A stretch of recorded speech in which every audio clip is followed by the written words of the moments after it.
മനസ്സിലാക്കണം. പറയട്ടെ അയാൾ. അങ്ങനെ ഒരാൾ ആകുന്നില്ലെങ്കിൽ ഒന്ന് നിരീശ്വരവാദിയായാൽ പോലും സാധ്യതയുണ്ട്. കാരണം പിന്നെ തൗഹീദ് സ്വീകരിച്ചോ വേറിട്ട് പോകില്ല. പക്ഷെ സുന്നിയാകാതിരിക്കുക.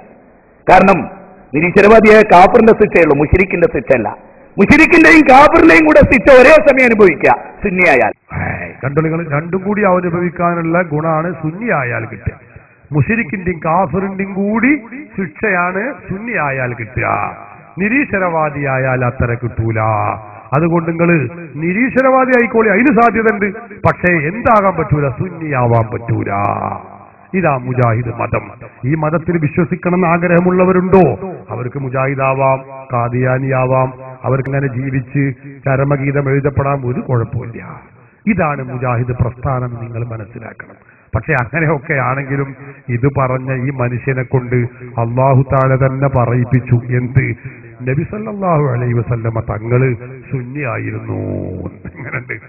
നബി തങ്ങൾ സുന്നിയായിരുന്നു. കേട്ടോളൂ, അയാളെന്നെ പറയട്ടെ. സത്യത്തിൽ നിങ്ങൾ ആലോചിച്ച് നോക്ക്. നബി സല്ലല്ലാഹു അലൈഹി വസല്ലം ഒരു വഹാബിയ അല്ലല്ലോ, അല്ലേ? അല്ലല്ലോ. നബി സല്ലല്ലാഹു അലൈഹി വസല്ലം ഒരു സുന്നിയായിരുന്നു. നബി സല്ലല്ലാഹു അലൈഹി വസല്ലം ഒരു വഹാബിയ അല്ലല്ലോ, അല്ലേ? അല്ലല്ലോ. നബി സല്ലല്ലാഹു അലൈഹി വസല്ലം ഒരു സുന്നിയായിരുന്നു.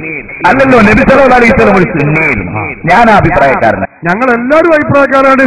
അതുകൊണ്ടല്ലേ ഞങ്ങളൊക്കെ സുന്നിയായത്. സഹോദരന്മാരെ, ഇതാണ് അഹ്ലുസുന്നത്തി വൽ ജമാഅത്തിന്റെ കറാമത്ത്.